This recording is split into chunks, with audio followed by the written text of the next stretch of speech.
Kinumpirma ni House Deputy Speaker Ronaldo Puno na magpupulong ang National Unity Party sa susunod na linggo kaugnay sa posisyon ng bawat miyembro sa impeachment laban kay Vice President Sara Duterte.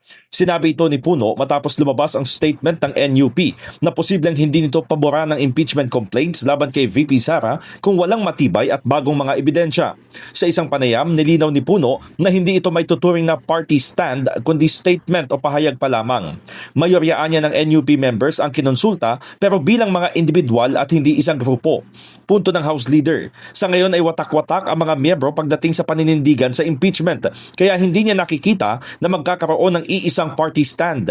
Ipinaliwanag pa ni Puno na ang posibleng mangyari ay conscience vote na lamang para sa bawat isa kung saan papayagan sila na bumoto anuman ang kanilang nais. Dagdag niya, ang ibig sabihin ng inilabas na statement ay titimbangin ang mga ebidensya kung talagang may impeachable offense na ginawa si Duterte.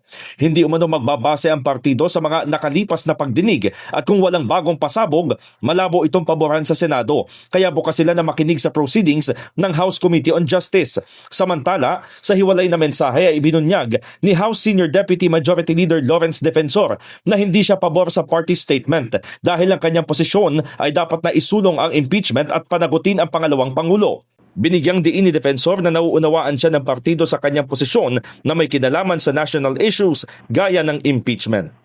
In the heart of changing lives, ako si Brigada Haji Caaminio ng 105.1 Brigada News FM Manila, the Music and News Authority.